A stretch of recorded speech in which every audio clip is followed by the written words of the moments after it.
Чыңгыз Айтматовдун эскерүүлөрүнө арналган сабагыбыздын экинчи бөлүгүн баштайбыз. Биз буга чейин тексттеги кездешүүчү сөздөр менен тааныштык. Маанисин чечмелегенге аракет кылдык. Экинчи, биз текстти уккандан кийин кайсы ишти жүргүзөрүбүздү айттык. Башкача айтканда, биз ичке жана жоон суроолорду түзөбүз дедик. Кыскача айтканда, ичке суроолор бул бир жактуу жана так жоопту талап кылат. Ким, эмне, качан, кайда, канча деген. Ал эми жоон суроолор бул ой жүгүртүүнү, кайсы бир далилди, кайсы бир көз карашты талап кыла турган суроолор болуп эсептелет. Эми текстке өтөбүз. Текстти биринчиден силер жакшы көңүл коюп оңуңуздар. Жана алдыңыздагы кагазга биз атабаган, бирок сиз үчүн жаңы болгон сөз болсо, ошону жазып отурсаңыздар болот. Ал сөздү эми сиз өз алдынча маанисин аныктаганга туура келет. Андан кийин текст окугандан биз таблица түрүндө суроолорду түзөбүз, ичке жана жоон суроолорду. Ал суроолорду толуктап, анын акырында биз жооп беребиз ошо суроолорго. Демек, текст. Мен согуштан кийин атамдын бир тууган карындашыныкында жашадым. Эжемдин мага үмүтү чоң эле. Ал мени чоң киши болсо деп тилечү. Чоң киши дегени ал кезде элдин түшүнүгү боюнча же прокурор, же партком эле. 7-классты бүткөндө эжем мага акыркы тыйынына чейин берип, кийим кийгизип, болгон тамагын баштыкка салып колума карматып шаарга окууга жиберди. Анан мындай бир окуя болду. Күндөлүк лекциялар менен катар практикалык сабактар да болчу. Кой чарбасы, жылкы чарбасы деген курстардан кийин эле биз эшек чарбасы деген сабакка өттүк. Бул бизге кызыктай сезилди. Баарыбыз алгач шылдың кылып күлдүк. Эшектин эмнесин окумак элек? Бирок иш жүзүндө баары башкача болду. Көрсөк, узун кулак эшектин тукуму байыркы заманда эле пайда болуптур. Жана ал ар кандай түрлөргө бөлүнөт экен. Биздин мугалим улгайып калган, өз кесибин мыкты билген, бирок мүнөзү катуу киши болчу. Биз андан бир аз коркчубуз. Техникумдун өз чарбасы болбогондуктан профессор бизди практика учурунда Жамбылдын мал базарына алып барчу. Бул жолдо ошентти. Дем алыш күндөрү аякка тегеректеги баардык айылдардан эл мал сатканы же мал алганы келишчү. Биз да келдик. Эл болсо толтура. Биз толгон малдын арасынан узун кулак экспонат издеп жүрөбүз. Бир маалда өзүмдүн атымды угуп, артымды карасам, кечээ эле бизге эшектин адамдын цивилизациясындагы ролу деген лекцияны окуган профессор бир эшектин жанында мени карап туруптур. Кана, айтып бериңизчи, бул асыл жаныбар жөнүндө эмне билесиз, деди ал. Бул жаныбар эң биринчи Африка менен Азияда тараган, деп мен билгенимди айта баштадым. Азыркы күндө ал Сирияда, Кашмирде, Тибетте, Орто Азияда, Монголияда кездешет. Негизинен эшек үйдө жүк ташуучу унаа катары колдонулат. Өзүңөр көрүп тургандай эшектин кулагы узун, дагы анын узун ичке куйругу бар. Ал болсо баласын 12 ай көтөрөт. Дагы ал деп айтып баратып, сөзүмдүн аягына чыкпай оозумду ачып көзүмдү алайтып токтоп калдым. Көрсө баягы эшектин ээси менин эжемдин кошунасы Досалы деген киши экен. Ал дагы таң калгандан оозун ачып, мен анын эшегин кантип мактап жатканымды карап туруптур.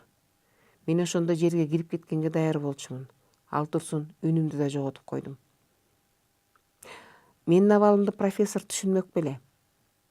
Эмне унчукпай калдыңыз? Улантыңыз. Дагы эмне билесиз? Эшектин эмне өзгөчөлүгү бар? Аттан эмнеси менен айырмаланат экен? Деп жатат. Кийин каникулга келсем, эжем капаланып, элдин баары сени эшектин окуусун окуйт деп жатышат. Андай эле эшекти окугуң келсе, айылдан окубайсыңбы, эшекти болуп атат го, деди мага. Бул Чыңгыз Айтматовдун эскерүүлөрүнөн алынган үзүндү болду чаган. Текст сиздерге түшүндүү болду деп ойлойм. Карап чыгыңыздар, канчалык көп сөз түшүнүксүз экен сиздерге.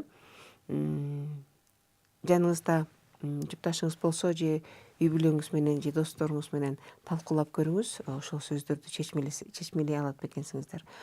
Эми болсо суроолор көтөлүк. Биринчи бир кичине чакан убакыттын ичинде ички суроолорду биринчи алгач түзүп көрүңүз дептериңизге, таблицанын сол жагына. Мен айткам алдыда сиздер ушул таблицаны түзөсүздөр деп, ички суроолорго жөнөкөй суроолуу сөздөр катышкан жана текстин мазмунуна таянып жооп берүүгө мүмкүн болгон суроолор болушу керек. Куру дегенде бир 2-3 суроо түзүп көрүңүз. Мен сизге жардам болуш үчүн 1-2 вариантын айтып көрөм.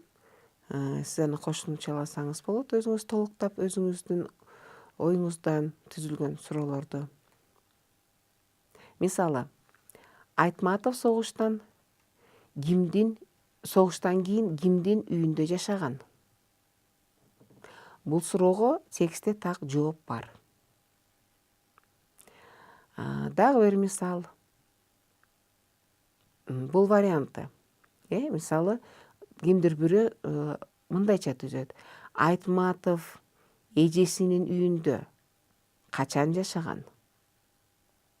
Бул дагы так жооп берүүгө мүмкүн болчу суроо. Дагы ушундай ички суроого мисал. Айтматовду эжеси окууга кайда жиберди? Текстте кайсыл жерде окуганы бар. Ошон үчүн буга так жооп берүүгө болот. Бул ички суроо. Айтматовду эжеси окууга кайда жиберди? Балким сиздер дагы кошумча дагы суроо түзгөндүрсүздөр. Мисалы, эжеси Айтматовдун колуна эмнелерди берди? Окууга кетип жаткан десиңиздерби? Жана башка. Эми жоон суроолорго мисал келтирип көрөлүк. Дагы бир жолу эскертем, жоон суроо бул сизди ой жүгүртүүгө чакырат. Албетте тексттин мазмунуна таянып, өзүңүздүн билимиңизге, көз карашыңызга, объективдүү логикага таянып, анан жалпы эле бир кайсы бир далилдерге таянып, сиз ушул суроого жооп берүүгө аракет кылышыңыз керек. Бул суроолорго текстте балким түз жооп жок. Бир мисал. Эмне үчүн эжеси Айтматовду чоң киши болсо деп тилечү? Башкача айтканда, чоң киши болуп эмне кереги бар? Мисалы, ушуга удаалаш түз жооп талап кылынчу суроону түзсө болот, ички суроону. Ошол кездеги кишилердин оюнда чоң кишилер кимдер эле? Чоңдор деп кимди атачу? Билесиздерби? Текстте бар болчу. Прокурор, анан же партком дешчү экен. Ошондуктан ой жүгүртүүгө суроо, эмне үчүн эжеси, же болбосо эмне үчүн эле деги эле элдер ошол кезде балдардын чоң киши болушун каалашкан? Ал эмне берет адамга? Ой жүгүртүп көрүңүз. Биринчи биз суроолорду түзүп алышыбыз керек. Экинчи сиздерге сунуштула турган жоон суроого мисалы, эмне үчүн техникумдун өз чарбасы жок болчу деп ойлойсуз?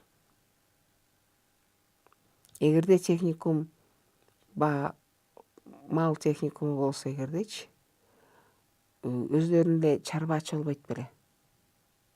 Улам жаңы тем өткөн сайын эле жамбылга бара бербей, туурабы, база кыдырбай? Эмне үчүн ошол кезде техникумдун өз чарбасы жок болчу деп ойлойсуз? Кандайдыр оюңуз барбы? Үчүнчү ой жүгүртүүгө суроо мисалы. Эшектин ээсин таанып, эмне үчүн кирерге жер таппай калды дейсиз? Эмне экен ал эшектин ээси, кошунасы, эжесинин кошунасы болсо эмне экен? Эмне үчүн кирерге жер таба албай, оозун ачып, күтүүсүз бир таң калып, эмне үчүн антты? Ээси болсо эмне экен? Буга да ойлонуп көрсө болот, Дагы жоон суроого мисал, мугалим Айтматовго сиз кандай баа койду деп ойлойсуз? Же дагы бир вариант, кандай дейсиз, Айтматов баягы эжесинин кошунасы досалына тааныгандан кийин андан ары жооп бере алдыбы же жооп бере алган жокпу, же качып кеттиби, кандай дейсиз, эмне үчүн антип ойлойсуз, ойлонуп көрүңүз. Дагы акырында айтат го, эжем капа болду депчи, эл кеп кылып атат, сен эшектин окуйсуң деп. Эмне үчүн эжеси капа болду? Эл кеп кылса эмне экен, айырмасы канча? Кеп кыла берсин да, эмне үчүн ага эжеси көңүл бурду деп ойлойсуз. Ушундай мисалдар жоон суроолор мисал болот. Сиз дагы өзүңүз дагы ой жүгүртүүгө эмне үчүн деген суроо менен башталган, кандай дейсиз деген, эгерде деген бир шарт коюу менен суроо берип көрсөңүз, өзүңүз жоон суроолорду ойлоп таап көрүңүз. Балким бул ойдо сизге келгендер, мисалы жоон суроолорго дагы бир мисал, эмне үчүн партком болуш керек эле? Азыркы кезде бул мындай популярдуу, өтө таанымал, кенен тараган сөз эмес. Себеби түшүнүктүү, Чыңгыз Айтматов согуштан кийинки мезгилде жазат, ал кезде партиялар болчу да, партиялык комитеттер бар болчу. Ошол эмнени билдирет, анын кызматы эмне эле? Жана ойлонуп көрүңүз, бул жоон суроолорбу же ичке суроолорбу? Балким эгерде сиз бир фактыга таянсаңыз, бул балким партком деген ким эле деген суроо болсо, балким бул ички эле суроо болуп калар. Эгерде эмне үчүн партком болуш керек эле, эмне үчүн ал маанилүү эле, эмне үчүн аны чоң адам дешчү эле аны деп сурасак, анда бул ой жүгүртүү суроо болот. Кайсынысын сиз түздүңүз, ойлонуп көрүңүз. Дагы бир суроо, Айтматовдун абалын сиз кандай сүрөттөйт элеңиз? Мына ал эшекти жөнүндө билгенин айтып атат. Күтүүсүз жерден эле эжесинин кошунасы туруптур маңдайында. Айтматов өзү айтат, оозумду ачып, сөзүмдү да унутуп коюп, кирерге жер таппай калдым дейт. Сиз өзүңүздүн сөзүңүз менен Айтматовдун абалын кандай сүрөттөйт элеңиз? Жана бул ички сурообу же жоон сурообу? Менин оюмча бул жоон суроого кирет, себеби сиз бул жерде Айтматовдун абалына сын көз карап, ошого баа берген атасыз. Сиз өзүңүздүн сөзүңүз менен, тексттеги сөз эмес, өзүңүздүн сөзүңүз менен ошо каармандын айтканына таянуу менен сиз өз бааңызды берип атасыз. Сиз өзүңүз сүрөттөгөн атасыз. Негизи сүрөттөө бул ошонун ичинде сиздин бааңыз болот. Андыктан Айтматовдун абалын кандай сүрөттөйт элеңиз деген суроого жооп, бул суроо өзү жоон суроо болуп эсептелинет. Дагы варианттарды кайталап дагы кошуп өтөйүн ички суроолорго. Балким сиз түзгөндүрсүз. Эмне үчүн базарга барышты балдар? Мугалим кандай киши болуптур? Же болбосо вариант, эмне үчүн балдар мугалимден коркот экен? Бул эки суроо эмне үчүн деп башталганы менен бул жоон суроого кирбейт. Себеби деген, бул суроолорго жооп так текстте берилген. Эмне үчүн базарга барышат? Башында айтып өтөт эмне үчүн баргандыгын. Экинчи, мугалим кандай киши экен? Аны дагы айтышат. Биз коркчубуз, анан себеби ал мындай киши болчу деп. Дагы бир суроо ички суроолорго. Айтматов эшек жөнүндө эмнелерди айтып берди? Бул дагы ички суроого мисал боло алат. Менин оюмча көп эле суроолор, сиз өз алдыңызда түзгөн суроолор жана мен азыр сунуштаган суроолор төпкелдүү болуш керек, окшош болду болуш керек. Жана жоон суроолордун дагы окшош суроолор болду болуш керек. Сиздин дагы түзгөн башка суроолоруңар бар деп ойлойм. Азыр болсо өзүңүз суроолоруңузду карап чыгыңыз дагы. Андан кийин биз ички суроолорго өзүнчө, анан жоон суроолорго өзүнчө жооп беребиз.